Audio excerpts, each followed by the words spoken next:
So, what do you meditate on?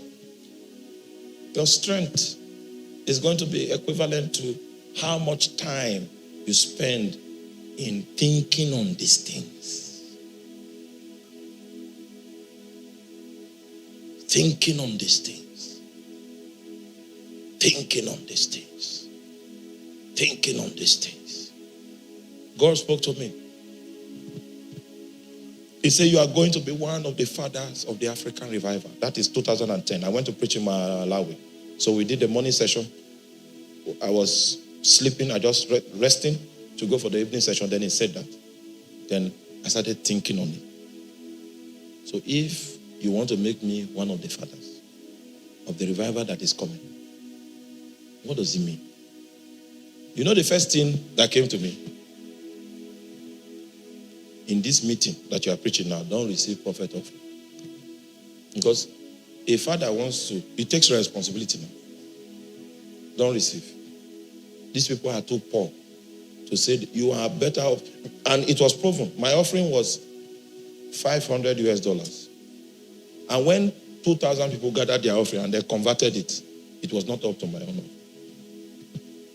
Then you now collect prophet offering. So from there, when I go for meetings, I'm not going for the meeting because of what I will get. And if there's something lacking there, I will. I changed my orientation because I heard the voice of God. And I didn't just write it in my jotter. I began to meditate upon it. And that voice began to expand.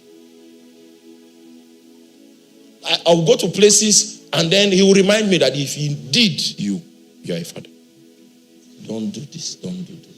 So the feedback is still coming. You think that voice of God you heard, that you heard anything. You went and wrote it in your jotter.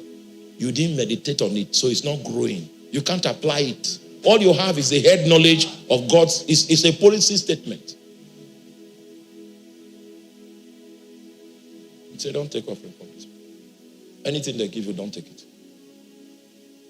Today, we send money across the world to hold meetings. It started from that day.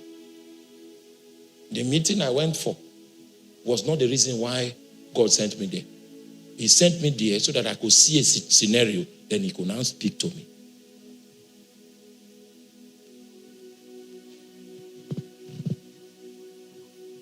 In Uganda, if you want to hold a meeting, you call the pastors together and then you feed them. You feed them first. After feeding them, then you say, we want to hold a crusade. Say, okay, we are full. We will come. The man that is feeding them and the people that are eating can never be on the same level. But the reason why I can do it freely is because somewhere along the line, I was meditating on what God spoke to me, and I knew that the application was that I should not be looking to receive. I should be looking on how to give. So I got that lesson. Sacrifice. Sacrifice. Sometimes I just look into my shoe rack and there are 25 shoes there. That means it's time to evacuate. And begin to call my pastors. I know all my pastors that wear my size. Then it will remain like 6. The 6 best ones. Wearing those ones. Wearing those ones. Wearing those ones. And in 3 months' time, he's 30. So God told me how to manage this level he brought me.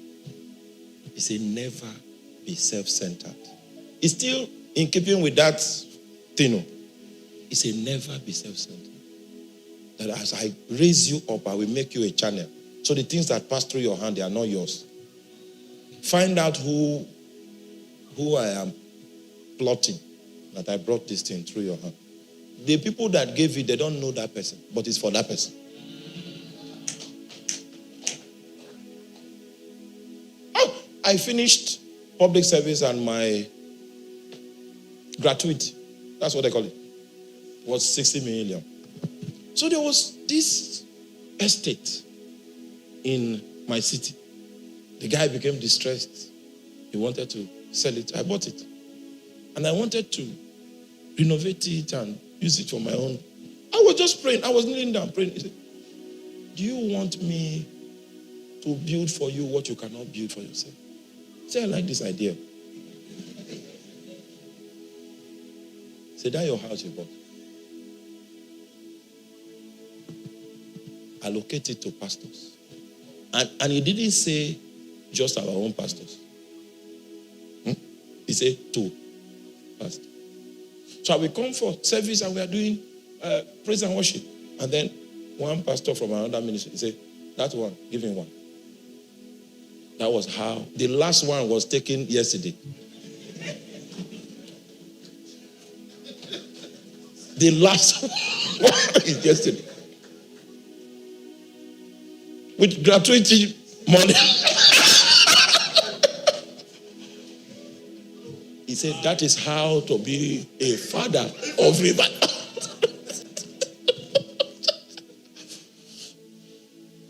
He said to me, this is the life we live. Satan will always have issues with us because we cannot be deceived. These things have entered into our fabric. This is how we live.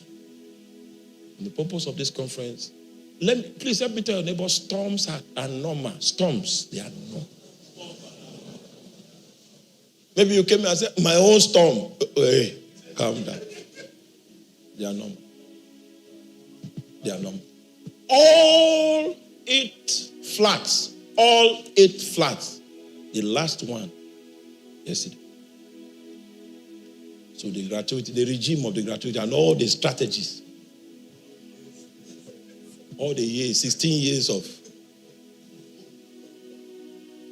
So that's how to be a father. So when you live like this, I'm the one that covers you. I become your glory and the lifter of your head.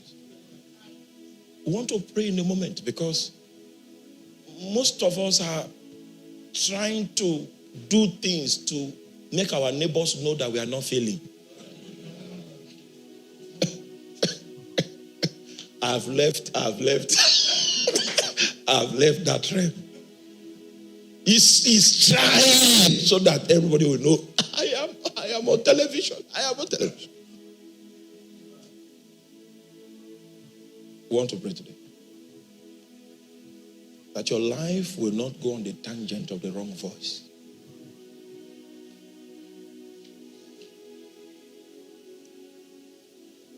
That's the first prayer point. The second prayer point is that you will not become a castaway from the Eden that God created to become your habitat.